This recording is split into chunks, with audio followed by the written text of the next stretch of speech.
Right, now let's move on to the new topic which is learning for change. इस topic में क्या बताया हुआ है बेसिकली ये कि आज के टाइम पर जो स्कूलिंग है it is a very common lifestyle. ठीक है, going to school is an extremely important part of your life. अब as more and more children enter school every year, we begin to think that it is very normal for all children to go to school. Today it is difficult for us to imagine a life without school, right? School has become so important in our life that we cannot imagine a life without it. Similarly, if I talk about that, today it is difficult for us to imagine that school and learning could be seen as out of bounds or not appropriate for some children. यानी कि आज हम ऐसा सोच ही नहीं सकते कि जो लर्निंग है, स्कूल है और लर्निंग है, ये कुछ लोगों के बॉन्ड्स के बाहर है, यानी कुछ लोगों के रीच के बाहर है. कुछ लोग जो है वो पढ़ नहीं सकते, ऐसा हम सोच ही नहीं सकते. But in the past the skill of reading and writing was only known to a few. यानी कि अब ये जो स्किल थी इसको स्किल बोला गया है कि हम रीड कर सकते हैं, हम राइट कर सकते हैं. So it is a skill, ये बहुत कम लोगों को आती थी. और बहुत सारे बच्चे जो थे वो अपनी फैमिलीज और एल्डर्स जो काम करते हैं उसी को सीखा करते थे. और स्पेशली अगर हम गर्ल्स की बात करें तो वो सिचुएशन और वर्स थी. कैसे कि जो कम्युनिटीज थी that were taught sons to read and write. यानी कि ऐसी कम्युनिटीज थी जिसमें सन्स को सिखाया जाता था कि रीड एंड राइट क्या करना है. Daughters were not allowed to learn the alphabet. Daughters को कुछ भी सीखने को लिए अलाउड नहीं था. Even in families where skills like pottery, weaving and craft were taught, the contribution of daughters and women was only seen as supportive. यानी कि जहाँ पर जिन फैमिलीज में उनको क्राफ्ट, वीविंग और स्किल वाले काम होते थे, जैसे कि क्राफ्ट हो गया, वेविंग हो गया या पॉटरी वाले हो गया, इसमें भी जो वुमेन का कंट्रीब्यूशन था वो बहुत सपोर्टिव नेचर का था. फॉर एग्जांपल जैसे अगर पॉटरी ट्रेड हो रही है तो उसमें वुमेन जो थी वो मड कलेक्ट करना और उसको मड को प्रिपेयर करना पॉट्स बनाने के लिए, ये उनका काम था. But since they did not operate the wheel, यानी वो जो घूमता है ना व्हील जिसके ऊपर मड को फिर शेप दिया जाता है, उसको ऑपरेट वो नहीं करती थी, इसलिए उनको पॉटर्स की तरह नहीं देखा जाता था. नाउ 19th सेंचुरी में क्या होता है कि चीज़ें जो हैं धीरे धीरे चेंज होती हैं और एजुकेशन और लर्निंग जो है उसके नए नए आइडियाज़ एमर्ज होते हैं. स्कूल जो है थे वो बहुत ज़्यादा कॉमन हो जाते हैं और कम्युनिटीज़ जो खुद कभी नहीं पढ़ी थी अब उन्होंने अपने बच्चों को स्कूल भेजने के लिए अलाउ कर दिया था. But there was a lot of opposition to the educating girls. ठीक है, इसमें अभी भी जो गर्ल्स की एजुकेशन थी इसको लेकर बहुत ज़्यादा अपोजिशन था कम्युनिटीज़ में, राइट. इसमें ये क्या बता रखा है कि आगे बहुत सारी वुमेन्स फिर भी जो है एफर्ट्स डालते हैं. बहुत सारे मेन एंड वुमेन बोथ जो हैं इसमें एफर्ट्स डालते हैं कि जो है स्कूल्स को ओपन किया जाए और women struggle to learn to read and write. ठीक है, वुमेन जो थी ऐसी सिचुएशन में क्या कर रही थी, बहुत ज़्यादा स्ट्रगल कर रही थी रीड और राइट करने के लिए. ठीक है, ये स्ट्रगल ये सब था जो कि उनको फेस करना पड़ रहा था. ठीक है बेटा, यहाँ पे आप देख सकते हो. मैं आपको एक बार हाईलाइट कर देता हूँ जल्दी जल्दी. यहाँ पर क्या बता रखा है कि जो स्कूलिंग है एक बहुत कॉमन नॉर्मल चीज़ हो गई है, right. It is very normal now. इसमें ये बताया गया है कि आज के टाइम हम नहीं सोच सकते किसी के रीच के बाहर है, किसी के बॉन्ड्स के बाहर है. एंड अगर बात करें यहाँ पे देखो, यहाँ से ये पास्ट की बात करी गई है. But in the past skill of reading was known to a few. यानी कि जो रीडिंग एंड राइटिंग था ये एक लग्जरी काम था, बहुत कम लोगों को आता था. उसके बाद जो बच्चे थे ज़्यादातर किसका काम सीखते थे, अपनी फैमिलीज. शाबाश बेटा, बहुत बढ़िया, राइट. इसके बाद बताया गया है कि फैमिलीज जहाँ पर स्किल से सिखाई जाती थी, लाइक फैमिलीज जो कि स्किल से रिलेटेड थी, जैसे पॉटरी, वीविंग और क्राफ्ट है, इसमें जो वुमेन का रोल था वो सपोर्टिव नेचर का था. फॉर एग्जाम्पल वो मैंने आपको पॉट वाला एग्जाम्पल बताया था ना, क्योंकि वो लोग व्हील ऑपरेट नहीं करते थे, they were not seen as potters. ठीक है, उनका काम था बेसिकली सपोर्टिव नेचर का, यानी कि मड प्रिपेयर करना और मड कलेक्ट करना. फिर मैंने आपको बताया कि 19th सेंचुरी में सिचुएशन जो है वो धीरे धीरे चेंज होती है और न्यू आइडियाज़ जो होते हैं वो एमर्ज होते हैं. ठीक है, न्यू लर्निंग आइडियाज़ होते हैं वो एमर्ज होते हैं, जहाँ पर स्कूलिंग जो है एक कॉमन चीज़ बन जाती है. और कम्युनिटीज़ जो कि पहले कभी खुद पढ़ी लिखी नहीं थी अब वो अपने बच्चों को स्कूल भेजने लगती हैं. लेकिन इम्पॉर्टेंट चीज़ यहाँ पर ये है कि there was a lot of opposition to educating girls even then. उस टाइम पर भी जो है गर्ल्स को एजुकेशन के लिए बहुत ज़्यादा अपोजिशन था। अब यहाँ पर बोला जा रहा है कि मेन और वुमेन जो है बहुत एफर्ट्स मारते हैं कि जो स्कूल ओपन किए जाएँ गर्ल्स के लिए, बट फिर भी जो वुमेन थी वो स्ट्रगल कर रही थी रीड एंड राइट करने के लिए, राइट? ठीक है? अभी आगे बढ़ते हैं, इसमें नेक्स्ट पेज पर देखते हैं। ठीक है, अब यहाँ पर एक एक्सपीरियंस बता रखा है राशुंदरी देवी का। राशुंदरी देवी का क्या एक्सपीरियंस बता रखा है? राशुंदरी देवी का बेटा इसमें क्या एक्सपीरियंस बता रखा है? इसमें सिंपली ये बता रखा है, सबसे पहले इनके बारे में कुछ पर्सनल इन्फॉर्मेशन है। जैसे रासुंदरी देवी जो है 1800 में बॉर्न हुई थी और 1890 में इनकी जो है वो डिमाइस हो गया था। नाउ ये बंगाल के अंदर, ठीक है, was born in West Bengal के अंदर आज से 200 साल पहले ये पैदा हुई थी। एट द एज ऑफ 60 इन्होंने एक किताब लिखी, अपनी किताब लिखी जिस बंगला लैंग्वेज में, और उस किताब का नाम था अमर जीवन। ठीक है, अमर जीवन उस किताब का नाम था। तो ऐसे भी क्वेश्चन आ सकता है कि हु रोट अमर जीवन। और ये जो ऑटोबायोग्राफी है, ये is also the first written autobiography by an Indian women. अब राशुंदरी देवी एक हाउसवाइफ थी, ठीक है, बट रिच लैंडलॉर्ड फैमिली के अंदर हाउसवाइफ थी। उस टाइम पर ये बिलीव किया जाता था कि जो वुमेन है वो अगर लिखना और पढ़ना सीख जाएंगी तो वो अपने हस्बैंड के लिए बैड लक लेके आएगी और ultimately she would become a window, यानी वो बाद में विधवा बन जाएगी। Despite this she taught herself, उसके बाद भी जो है उसने इन सीक्रेट छुप छुपा कर जो है पढ़ना कंटिन्यू रखा इवन आफ्टर हर मैरिज।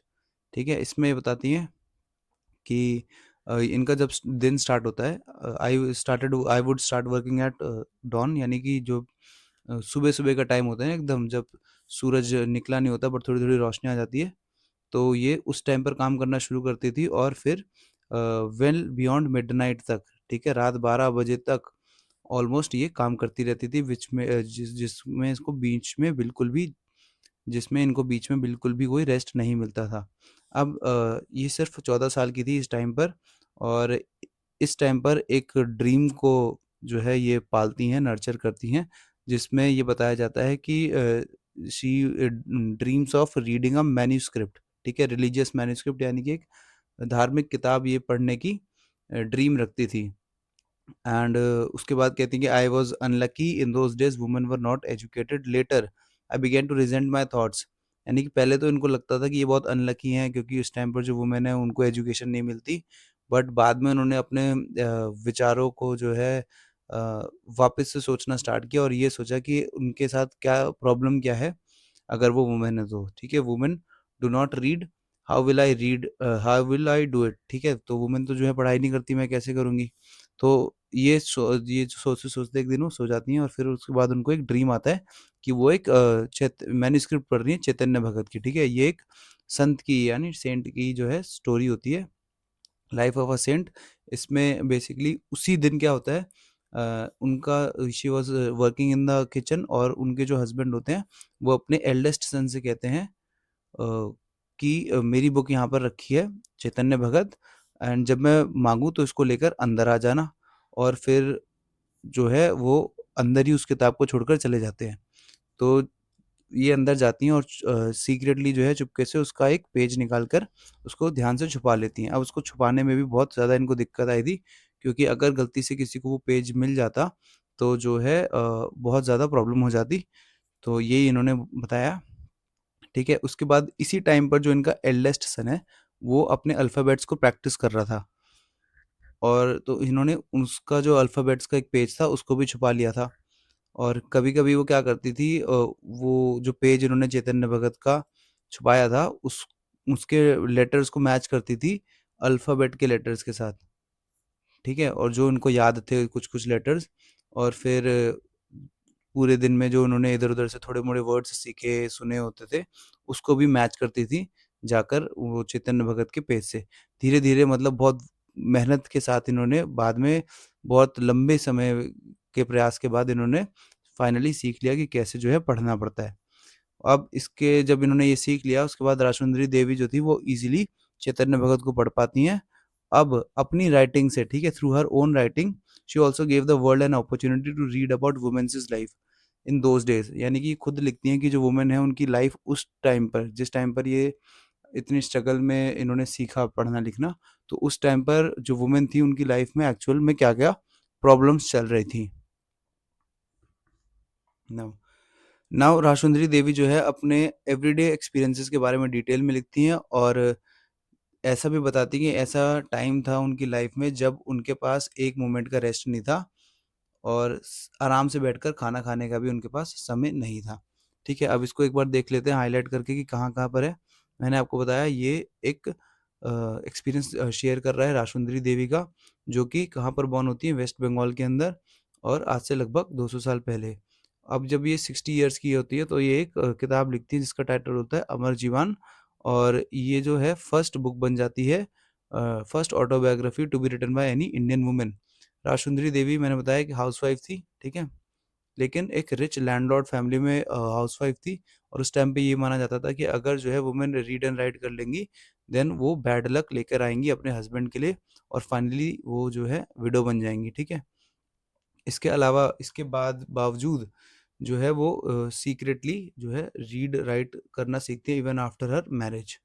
ठीक है, अब वो उनका डेली रूटीन क्या बताया गया है कि ये स्टार्टिंग डॉन से ही कर देती थी काम करना, और मिडनाइट तक काम करती रहती थी, कोई रेस्ट नहीं होता था बीच में। उसके बाद she was only 14 years at that time, और फिर ये इनके पास एक ड्रीम आती है, यानी एक ड्रीम को उनको एक नर्चर करने लगती हैं, और वो ड्रीम होती है कि इनको एक रिलीजियस मैन्युस्क्रिप्ट पढ़नी होती है, कोई रिलीजियस मैन्युस्क्रिप्ट पढ़नी होती है। बट ये सोचती हैं कि क्योंकि इस टाइम पर जो है वुमेन्स पढ़ाई-लिखाई नहीं करती, तो ये कैसे कर पाएँगी, बट बाद में ये अपनी जो थॉट प्रोसेस है उसको चेंज करती हैं, और फिर ये जो है सोच रही होती है कि कैसे मैं मेरे साथ क्या प्रॉब्लम है, मैं क्यों नहीं पढ़ सकती, और अगर मैं पढ़ना चाहती हूँ तो फिर मैं कैसे पढ़ पाऊँगी। तो ऐसे कुछ एक दिन सोचते हुए सो जाती हैं, और फिर उनको एक ड्रीम आता है कि ये जो है फाइनली सपने में चैतन्य भगत पढ़ने लगती हैं, ठीक है? इनका सबकॉन्शियस माइंड इनको ऐसा कोई ड्रीम दिखाता है। तो ये जो चैतन्य भगत स्टोरी है, ये है स्टोरी ऑफ अ सेंट। यहाँ पर जो है एक संत होते हैं चैतन्य भगत, उनकी कहानी है, और उसी दिन की अगर ये बात है कि ये किचन में काम कर रही होती हैं, और इनके जो हस्बैंड है, ठीक है, वो अपने एल्डेस्ट सन से, यानी अपने सबसे बड़े बेटे से क्या बोलते हैं कि मैं अपनी बुक जो है चैतन्य भगत यहाँ पर रख के जा रहा हूँ, जब मैं मांगू तो उसको अंदर लेकर आ जाना। ठीक है? तो वो बुक लेकर, मतलब वो बुक अंदर मँगाते हैं, फिर वो जो उस बुक को अंदर ही छोड़कर जो है बाद में चले जाते हैं, और फिर ये अंदर जाती है वहाँ से, और चुपके से जो है उसमें से एक पेज निकाल कर छुपा लेती है। तो उसको छुपाना जो एक बहुत बड़ा टास्क था, क्योंकि किसी को वो गलती से भी नहीं बता सकती थी कि वो जो है पढ़ने की कोशिश कर रही हैं। सो इसमें ये बताया गया कि जो इसका एल्डेस्ट सन था उस टाइम पर अल्फ़ाबेट्स सीख रहा था, और एक अल्फ़ाबेट्स के पेज को भी वो छुपा लेती हैं, और धीरे-धीरे जो है लेटर्स को जो है मैच करना ट्राई करती हैं। जो भी इनको लेटर्स याद थे उसको अपने चेतन भगत के पेज से मैच करती रहती हैं, और जो वर्ड्स ये पूरे दिन में इधर-उधर से सुनती थी, उनको भी जो है मैच कर के पढ़ने की कोशिश करती हैं। फाइनली विद ग्रेट एफर्ट्स जो है ये सीख जाती हैं, ठीक है? With tremendous care and efforts she learns to read and write after a very long period of time. अब जब ये जो ये पढ़ना सीख जाती है, तो अपनी जो इनकी ड्रीम होती है वो पूरा करती हैं, यानी चैतन्य भगत ये पढ़ती हैं, और इसके बाद जो है एक इसकी वजह से इनको एक अपॉर्चुनिटी मिलती है कि ये अपने जो लाइफ एक्सपीरियंस है उसको डिटेल में शेयर कर पाएँ कि जो वुमेन है उस टाइम पर उनकी लाइफ जो है थी वो कैसी होती है। ठीक है बेटा? ये पूरा था राजसुंदरी देवी का experience. Alright, let's move to the next topic, जो है रुकिया शेखावत हुसैन की ये स्टोरी है। रुकिया शेखावत हुसैन की जो स्टोरी है ये भी कुछ कुछ सिमिलर है। कैसे कि ये भी एक रिच फैमिली को बिलोंग करती हैं, जो कि बहुत सारी लैंड ओन करता है। अब इनको जो है ऑलरेडी उर्दू लैंग्वेज आती थी, but she was stopped from learning Bangla and English language. ये माना जाता था उस टाइम पर कि जो इंग्लिश लैंग्वेज है वो गर्ल्स को एक्सपोज कर देगी टू द न्यू आइडियाज़, जो कि लोगों को लगता था उनके लिए सही नहीं है, राइट? इसके बाद ये जो लैंग्वेज है सिर्फ बॉयज़ को ही सिखाई जाती थी, लेकिन रुकाया जो है बंगला और इंग्लिश दोनों लैंग्वेज को सीखती है with the support of her Elder brother and Elder sister, and finally जो है एक राइटर बन जाती है। एक रिमार्केबल स्टोरी लिखती है जिसका नाम होता है सुल्ताना's ड्रीम, ठीक है? जिसका क्या नाम होता है? सुल्ताना's ड्रीम। और ये जो है 1905 के अंदर इस स्टोरी को लिखा लिखा जाता है, जिसके अंदर ये बताती हैं कि एक लड़की को इमेजिन करती है, इसका नाम है सुल्ताना, जो कि एक प्लेस पहुंचती है जिसका नाम है लेडी लैंड। ठीक है, इसका क्या नाम है, लेडी लैंड। और यहाँ पर जो लेडीज़ हैं उनके पास बहुत ज़्यादा पावर्स है, जैसे उनके पास फ्रीडम है to study, to work and to create inventions. कैसी इन्वेंशन, जहाँ पर जो वुमेन है वो कंट्रोल कर रही हैं rain from the clouds and they are also flying air cars. Ladyland के अंदर मेन जो हैं वो are sent into seclusion, and जो उनके वेपन्स हैं, एग्रेसिव वेपन्स लाइक गन्स, वो अब उनको हरा दिया गया है by the brain of women. ठीक है, ब्रेन पावर ऑफ वुमेन की वजह से इनके जो एग्रेसिव गन्स और वेपन्स हैं इनको हरा दिया गया है, और जो मेंस हैं वो पावरलेस हो चुके हैं। ठीक है बेटा, ऐसा इमेजिन कर रही हैं सुल्ताना, जो कि कहाँ पर है, लेडी लैंड के अंदर है। अब ये जो सुल्ताना लेडी लैंड के अंदर ट्रैवल करती हैं, इस उसका एंड ऐसे किया जाता है कि वहाँ पे जो सुल्ताना है वो, उनकी आंख खुलती है, उनको पता चलता है कि वो जो है सब सपना देख रही थी, और ऐसा कुछ जो है रियल में नहीं है। लेकिन ये जो स्टोरी लिखी थी, स्टोरी से हमें ये देखने को मिलता है कि जो रुकिया है ये बहुत आगे का जो है वो सोचती थी। ठीक है, उस टाइम पर जब गर्ल्स को स्कूल भी नहीं जाने नहीं दिया जाता था, उस टाइम पर वो क्या इमेजिन कर रही थी कि जो वुमेन है वो प्लेन्स या कार्स को फ्लाई कर रही हैं। एंड ये जो this was the way in which education and learning उनकी लाइफ को चेंज कर देता है। ठीक है, पूरी तरीके से उनकी लाइफ को चेंज कर देता है। Rokeya did not stop at getting education just for herself, यानी सिर्फ अपनी एजुकेशन लेकर ही वो नहीं रुक गई। Her education gave her the power to not only dream and write but also do more to help other. यानी कि इनकी जो एजुकेशन थी, उन्होंने सिर्फ इनको ये पावर नहीं दी कि वो ड्रीम करें और फिर लिख दें, ठीक है उसको, बट उनकी एजुकेशन ने उनको ये पावर दी थी कि वो अदर गर्ल्स की हेल्प करें, ताकि वो लोग अपनी जो ड्रीम्स है उसको फुलफ़िल कर सकें। और इसके लिए इन्होंने 1910 के अंदर एक गर्ल्स स्कूल बनाया था कोलकाता के अंदर, जो अभी भी फंक्शन कर रहा है। ठीक है, तो काफ़ी इंस्पायरिंग है ये भी। एंड इसके आगे एक चीज़ हमने मिस कर दी थी, लेट्स रीड दैट। यहाँ पर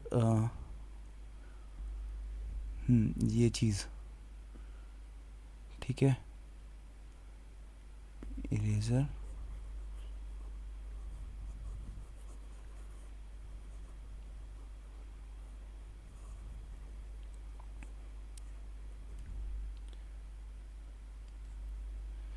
ठीक है बेटा, हमने ये मिस कर दिया था, इसको भी एक बार पढ़ लेते हैं। यहाँ पर जो है रामाबाई के बारे में बता रखा है, ये है 1858 से लेके 1922 तक इनका लाइफ स्पैन। अब यहाँ पर जो है यहाँ पर जो है रामाबाई को दिखाया गया अपनी डॉटर के साथ, जिन्होंने चैम्पियन किया है वुमेन एजुकेशन के कॉज को। यानी इन्होंने बहुत ज़्यादा काम किया है वुमेन एजुकेशन के ऊपर। एंड ये कभी स्कूल नहीं गई, और बेसिकली इनके जो पेरेंट्स हैं वो बहुत ज़्यादा सपोर्टिव थे, और उन्होंने जो रामाबाई थी इनको पढ़ना सिखाया था। इनकी एक बहुत बड़ी अचीवमेंट थी कि इनको जो है संस्कृत बोलना आता था, और इसीलिए इनको ये टाइटल मिला था पंडित का। ठीक है, क्योंकि उस टाइम पर ये जो नॉलेज है वो वुमेन के लिए नहीं बनी थी, ठीक है, संस्कृत वाली। एंड इसके बाद वो है एक मिशन सेटअप करती हैं खेड़गांव पुणे में, ठीक है, महाराष्ट्र के अंदर 1898 के अंदर, जहाँ पर वो पुअर वुमेन और जो विडोज़ हैं, ठीक है, पुअर वुमेन और विडोज़ को जो है वो इनक्रेज करते हैं कि वो लोग पढ़ाई लिखाई करें, लिटरेट बने, और साथ ही साथ इंडिपेंडेंट हों। इसके लिए उनको स्किल्स सिखाई जाती हैं, a variety of skills like carpentry, running, printing press, जो कि ऐसी स्किल्स हैं जो कि आज के टाइम तक जो है गर्ल्स को नहीं सिखाई जाती। ठीक है, तो रामाबाई ने भी जो है काफ़ी मदद करी है यहाँ पर वुमेन की एजुकेशन को इम्प्रूव करने के लिए। ठीक है, ये प्रिंटिंग प्रेस है, और ये है रामाबाई जी, और ये उनकी बेटी के साथ उनकी फ़ोटो है। ठीक है, अब आगे बढ़ते हैं। नेक्स्ट टॉपिक कौन सा है, स्कूलिंग एंड एजुकेशन टुडे। ठीक है, ये वाला टॉपिक करना है हमें। इसमें हम देख लेते हैं कि आज के टाइम पर बहुत ज़्यादा नंबर्स में बॉयज़ और गर्ल्स जो है दोनों स्कूल जा रहे हैं, बट ये जो डिफरेंस है, ठीक है, कि जो बॉयज़ हैं वो ज़्यादा जाते हैं, गर्ल्स जो है वो कम जा रही हैं, ये जो डिफरेंस है ये हमें देखने को मिलता है। अब इसमें बताया गया है कि सेंसस के बारे में। सेंसस क्या होता है? ये हर 10 साल में कंडक्ट किया जाता है और ये बेसिकली पूरी पॉपुलेशन को जो है काउंट करता है और उनके बारे में डिटेल्ड इन्फॉर्मेशन निकालता है, लाइक कि वो लोग, उनकी क्या एज है, क्या उनकी स्कूलिंग है और क्या वो काम करते हैं। इसके अलावा जो है इस जो डिटेल्ड इन्फॉर्मेशन होती है इसको कंपैरिजन किया जाता है, इनको मेजर किया जाता है और ये फाइंड आउट किया जाता है कि जो लिटरेट हैं वो कितने % लिटरेट मेल हैं और रेशो क्या है मैन एंड वुमेन का। ऐसी कुछ इन्फॉर्मेशन को जो है मेजर किया जाता है सेंसस की इन्फॉर्मेशन से। ठीक है, अलग अलग ईयर्स की जो सेंसस इन्फॉर्मेशन है उनको मेजर किया जाता है। अब ऐसे ही 1961 में जो सेंसस हुआ था उसकी रिपोर्ट है हमारे पास। उसकी रिपोर्ट के अकॉर्डिंग ये बताया है कि जो बॉयज़ और मेन की कैटेगरी है वो 40% लिटरेट है। अब लिटरेट का मतलब क्या है यहाँ पर, मैं यहाँ पर एक बार लिख देता हूँ। 1961 में बताया गया कि बॉयज़ एंड मेन में जो है वो 40% लिटरेसी है और वुमेन एंड गर्ल्स में की बात करें अगर तो इट इज़ ओनली 15%। ठीक है, और लिटरेट यहाँ पर किसको बोला गया है? यहाँ पर उसको बोला गया है जो कि 7 ईयर्स ओल्ड है और अपना नाम लिख सकता है। They could at least write their names. ठीक है, अपना नाम लिख सकता है तो that person is counted as literate. ठीक है, पढ़ा लिखा इंसान है वो। तो 1961 के हिसाब से ये बॉयज़ एंड मेन का 40% था और वुमेन एंड गर्ल्स का जो है वो ओनली 15% था। ठीक है बेटा,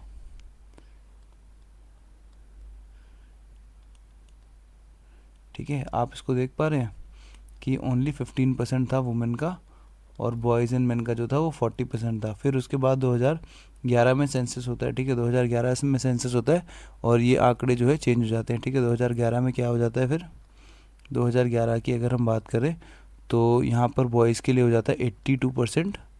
ठीक है, और जो गर्ल्स होती हैं उनका बढ़कर हो जाता है 65%। तो यानी कि इम्प्रूवमेंट आई है, दोनों के जो नंबर्स हैं वो बढ़ गए हैं। लेकिन ये जो गैप है, ठीक है, ये जो गैप हमें देखने को मिल रहा है कि बॉयज़ जो है वो ज़्यादा पढ़े लिखे हैं, यहाँ पर भी जो बॉयज़ हैं वो ज़्यादा पढ़े लिखे हैं, ये गैप जो है अभी भी कम नहीं हो रहा, जो कि एक इशू है, जो कि कंसर्न है, इसके बारे में हमें सोचना चाहिए। ठीक है, अब नेक्स्ट नीचे आ जाते हैं। टेबल है एक, ये टेबल क्या दिखा रहा है? एवरेज ड्रॉप आउट रेट बता रहा है। ठीक है बेटा, ये बता रहा है average annual drop out rate, यानी जो एवरेज कितने साल पर जो है बच्चे पढ़ाई छोड़ देते हैं। ठीक है, ड्रॉप आउट रेट वही होता है, पढ़ाई छोड़ देना। ठीक है, 2014-15 का ये डेटा है। तो 3 क्लासेस में बांट दिया बच्चों को, प्राइमरी, अपर प्राइमरी और सेकेंडरी। ठीक है, 10th क्लास तक का डेटा है।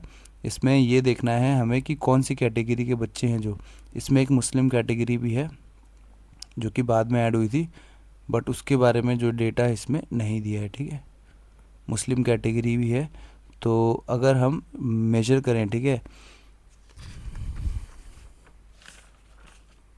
अगर हम नीचे आते हैं, अगर हम मेजर करते हैं, कंपेयर करते हैं डेटा को, तो you have probably noticed above that table for SC/ST girls leave school at a rate that is higher than the category of all girls. ठीक है, यानी कि अगर आप यहाँ पर देखोगे SC गर्ल्स वाला जो डेटा है या ST गर्ल्स वाला जो डेटा है, इसको आप इस वाले डेटा से अगर कंपेयर करोगे तो आप ये देखोगे कि ये वाला जो डेटा है इसमें गर्ल्स जो है ज़्यादा, ड्रॉप आउट रेट्स ज़्यादा है गर्ल्स के। ठीक है, यहाँ पे यही बता रहे हैं इसमें। This means that girls who are from Dalit and Adivasi backgrounds are less likely to remain in school, यानी कि ये लोग जो है ज़्यादा स्कूल में नहीं रहते हैं। 2011 के सेंसस ने बताया कि Muslim girls are less likely than SC and ST girls to complete primary schools, यानी कि इस वाले डेटा की हम बात करें तो 4.20 से 6.84 से भी ज़्यादा जो है, यहाँ पर हम हाइपोथेटिकल नंबर मान लेते हैं 7.20। ठीक है, लगभग 7.20 मान लेते हैं, ये एक मानी हुई फिगर है जो कि एक्चुअल डेटा नहीं है। अब इसमें ये बता रहा है कि जो वुमेन मुस्लिम गर्ल्स हैं उनका रेट जो है SC/ST से भी ज़्यादा है प्राइमरी स्कूल में, अगर हम चेक करते हैं तो। While Muslim girls is likely to stay in school for around 3 years, girls from other communities spend around 4 years, ठीक है। तो ये जो है सिर्फ 3 साल ही रहती है प्राइमरी स्कूल में, और ये लोग जो हैं लगभग एवरेज 4 साल जो है स्पेंड करते हैं प्राइमरी स्कूलिंग में। फिर इसके बाद कुछ रीजंस हैं, ठीक है। रीजंस क्यों हैं यहाँ पर देखना, रीजंस बता रखे हैं ड्रॉप आउट रेट के। रीजंस पहला देखेंगे कि there may not be proper schools not teachers who teach on regular basis, ठीक है। तो ये फर्स्ट रीज़न हो गया। देन नेक्स्ट रीज़न आता है यहाँ पर, is not close to people's homes, ठीक है। There is no transport facilities like bus और vans, parents may not be willing to send their girls to school, ठीक है। ये भी एक रीज़न है। This is second. Then this is third. Then many families are poor and unable to bear the cost of educating the girls, so boys get preference in this situation, ठीक है। तो poorness of family, ठीक है, जिसमें boys get preference, boys may get preference, ये हो गया fourth. And lastly discrimination, ठीक है, अगेंस्ट देम, जिसकी वजह से उनका जो है ड्रॉप आउट रेट ज़्यादा है, या फिर वो जो है नहीं जाती स्कूल्स में। तो इसको हमें फिल करके यहाँ से जो टेबल ऊपर था उसमें से देख देख के इसको हमें बनाना है, ठीक है। ऐसे करके यहाँ पे बनाना है। प्राइमरी स्कूल्स के डेटा ही है ये, ऑल बॉयज़ का है, एसटी बॉयज़ का है, ऐसे ही हमें एससी बॉयज़ का बनाना है, ठीक है। एससी बॉयज़ का बनाना है, तो ये आप बना लेना, देख लेना एससी बॉयज़ कितना है। एससी बॉयज़ कितना है प्राइमरी स्कूल 4.71, ठीक है। आप 4.71, हाँ, इसको लगभग यहाँ तक ऐसे बना लेना। तो ये है from the given table convert the figures of primary, हाँ ये हो जाएगा। फिर उसके बाद आपको बेटी बचाओ बेटी पढ़ाओ के बारे में 2014 में जो स्कीम लॉन्च हुई थी इसके बारे में थोड़ा सा सर्च करना है, ठीक है। 5-10 मिनट इसके बारे में पढ़ना। ऑल राइट, सो इस चैप्टर का जो लास्ट टॉपिक है वो है वुमेन्स मूवमेंट। और वुमेन्स मूवमेंट में हमने ये जाना है कि जो वुमेन्स मूवमेंट है ये होता क्या है, इसका क्या मीनिंग है, कौन कौन इसमें जो है इन्वॉल्व है, और क्या रीज़न है इस मूवमेंट के जो है सक्सेस होने की। और चलिए इसको पढ़ते हैं। सबसे पहले ये बताया है कि वुमेन और गर्ल्स जो है वो आज इंजॉय करती हैं right to study and go to school. In fact उनकी जो सिचुएशन है, चाहे वो हम बात करें लीगल रिफॉर्म्स की, ठीक है, या फिर वायलेंस या हेल्थ सेक्टर्स में, हेल्थ स्फेयर्स में, यहाँ पर इनकी सिचुएशन जो है वो इम्प्रूव होती दिख रही है। ये जो चेंजेस हैं, ये जो इम्प्रूवमेंट है, ये ऑटोमेटिकली नहीं आई है। ये women individually and collectively have struggled to bring about these changes, यानी कि जो वुमेन है उन्होंने अकेले अकेले और मिलकर भी इन चेंजेस को लाने में जो है कोऑपरेट किया है, या फिर जो है वो कंट्रीब्यूट किया है, ठीक है। वुमेन ने इंडिविजुअली एंड कलेक्टिवली जो है इन चेंजेस को लाने में कंट्रीब्यूशन दिया है। अभी जो स्ट्रगल है इसी को हम बोलते हैं वुमेन्स मूवमेंट, यानी कि ये जो स्ट्रगल है चेंजेस लाने की, पॉजिटिव चेंजेस लाने की जो स्ट्रगल है, इसी को हम बोलते हैं वुमेन्स मूवमेंट। अब इसके अंदर कौन कौन है, इंडिविजुअल वुमेन्स हैं, ठीक है, और साथ ही साथ वुमेन ऑर्गेनाइजेशंस भी हैं इनमें involve, are the different parties. Now women's organisation जो है वो different parts of the world में, यही नहीं कि सिर्फ इंडिया में, बल्कि दूसरी कंट्रीज में भी जो है वो वुमेन ऑर्गेनाइजेशंस इससे जुड़ी हुई हैं वुमेन्स मूवमेंट से। इसके अलावा बहुत सारे मेन हैं जो कि इसको सपोर्ट करते हैं। अभी जो डाइवर्सिटी है, ठीक है, और जो पैशन है लोगों का एंड जो एफर्ट्स ये लोग डाल रहे हैं, इन सब ने इसको एक वाइब्रेंट मूवमेंट बना दिया है, ठीक है, एक लाइवली मूवमेंट, जान, ठीक है, फुल ऑफ लाइफ। इस मूवमेंट में जो है पूरी जी जान से लगे पड़े हैं लोग, चाहे हम बात करें डिफरेंट डाइवर्सिटी ऑफ पीपल की, या उनके पैशन की, या फिर उनके एफर्ट्स की, ठीक है। इन सब ने मिलकर इस मूवमेंट को एक वाइब्रेंट मूवमेंट बना दिया है। कौन कौन सी डिफरेंट स्ट्रैटेजीज जो है वो यूज़ करी गई हैं to spread the awareness, fight discrimination and seek justice, वो देखेंगे हम नेक्स्ट पेज पर, ठीक है। सबसे पहले जो है वो है कैंपेनिंग, ठीक है। कैंपेनिंग फर्स्ट स्ट्रेटजी है, इसमें क्या बताया गया है, कैंपेन्स की किस लिए की गई, to fight discrimination and violence, ठीक है, to fight discrimination and violence against women are an important part of women's movement. इसमें campaigns have also led to new laws being passed, जैसे 2006 में एक लॉ पास किया गया फिजिकल एंड मेंटल वायलेंस के against, ठीक है, जिसको हम डोमेस्टिक वायलेंस एक्ट भी बोलते हैं, protection against domestic violence act, ठीक है। एक और लॉ पास किया गया था 1997 के अंदर, ठीक है, इसका क्या मतलब है, sexual harassment at work place, यानी कि जब वुमेन कहीं काम करने जाती हैं तो वहाँ पर उनकी प्रोटेक्शन देने के लिए sexual harassment at work place act को लागू किया गया था बाय सुप्रीम कोर्ट, ठीक है,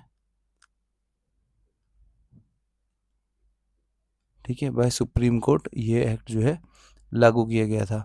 इसके बाद बेटा एक और एग्जांपल हम देख लेते हैं 1980s में, ठीक है, 1980s में जो है women's group across the country spoke out against the dowry deaths. यहाँ पर क्या होता था कि जो यंग ब्राइड्स होती थी उनका मर्डर कर दिया जाता था बाय देयर इन लॉज और husbands for the greed of more dowry, यानी कि अगर वो अपनी वाइफ को मार देंगे फिर वो दूसरी शादी करेंगे और दूसरी शादी करने पे उनको फिर से जो है डाउरी मिलेगी, या डाउरी मतलब दहेज। तो इसलिए जो है यंग ब्राइड्स का, यंग जो दुल्हन होती थी उनकी, उनके मर्डर किए जा रहे थे। तो इस केस में भी 1980s में जो था कोर्ट ने फिर समझा और फिर एक केस पास किया गया था, इसको इलीगल बना दिया था डाउरी लेने को। Women groups spoke out against the failure to bring these cases to justice. They did so by coming on the streets, क्या क्या किया उन्होंने, ठीक है, स्ट्रीट्स पे आना, अप्रोच करना कोर्ट्स को और शेयर करना अपनी इन्फॉर्मेशन को। Eventually this became a public issue, बाद में जो है ये पब्लिक इशू बन जाता है और न्यूज़पेपर में जो है फ्रंट पेज पर या न्यूज़पेपर में आए दिन इसके बारे में छपता रहता है। और dowry laws were change to punish families who seek dowry, बाद में जो है डाउरी लॉज को चेंज कर दिया गया और ये बोला कि जो भी फैमिलीज डाउरीज लेंगी, दहेज लेंगी, वो उनको पनिश किया जाएगा, ठीक है।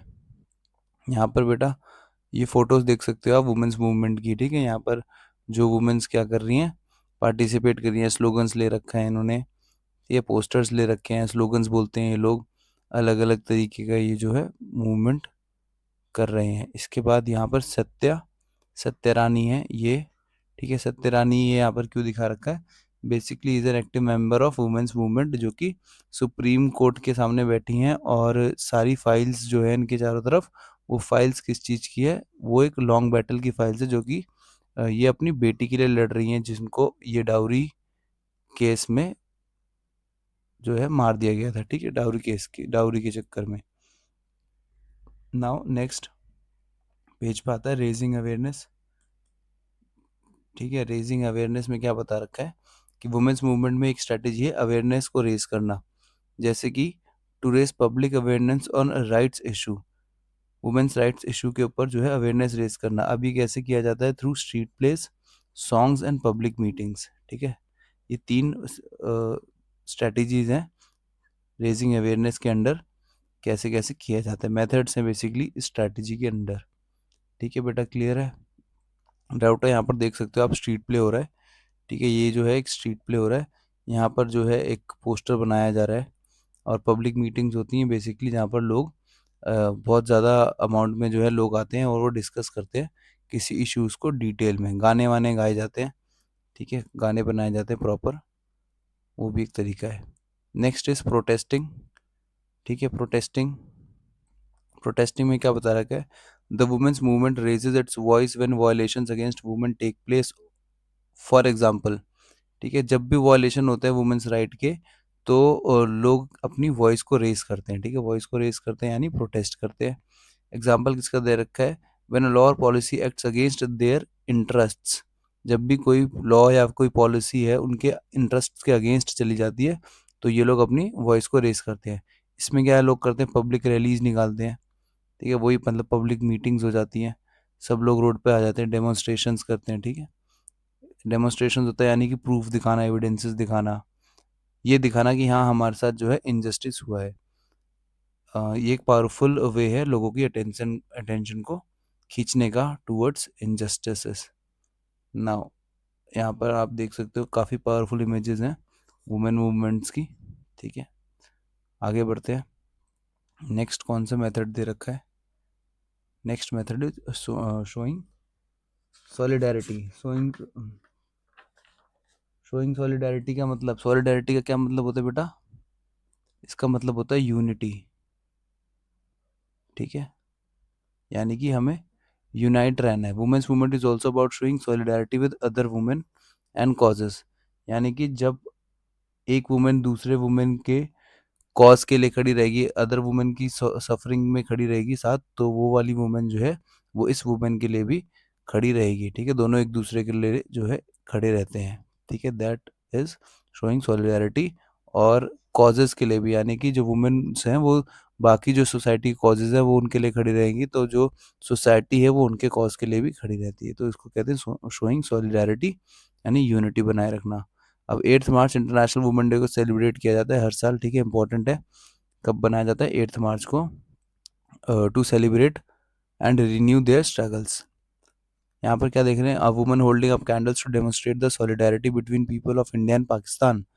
यहाँ पर इंडिया और पाकिस्तान के बीच में जो है लोगों की यूनिटी को दिखाने के लिए यहाँ पर कैंडल्स जलाई जा रही हैं। हर साल 14 अगस्त को बहुत सारे पीपल्स इकट्ठे होते हैं। कहाँ के अंदर? वाघा बॉर्डर पर। ठीक है, और वहाँ पर एक कल्चरल प्रोग्राम होल्ड किया जाता है, बेसिकली यूनिटी बढ़ाने के लिए इंडिया और पाकिस्तान के बीच में। ठीक है, तो ये था बेटा चैप्टर। आई होप आप लोगों को ये समझ में आया होगा। एंड इसके बाद भी अगर आपको कोई डाउट है तो आप लोग जो है कमेंट कर सकते हैं, मैं उसके ऊपर ज़रूर जो है आपको रिप्लाई दूंगा। ठीक है बेटा, आप लोग ज़रूर से इसको पूरा वीडियो देखें और जो है इस चैनल को सब्सक्राइब कर लें। अगर आप जो है 7th 6 टू 10th में अगर आप हैं किसी भी क्लास में 6 टू 10th, तो इस चैनल को सब्सक्राइब करें। और ऐसे ही जो डिटेल्ड वीडियोस हैं उसके लिए आप जो है वो बेल आइकन भी इसको दबा लें। अगर वीडियोस अच्छी लगी हो, इन्फॉर्मेटिव लगी हो, तो लाइक ज़रूर करना और अपने फ्रेंड्स के साथ इसको शेयर करना। Thank you so much and see you in the next video. बड़ा सा रेड बटन है। हाँ है दबा दिया, आगे बोलो। जल्दी वहां से हटो, तुम लोग उधर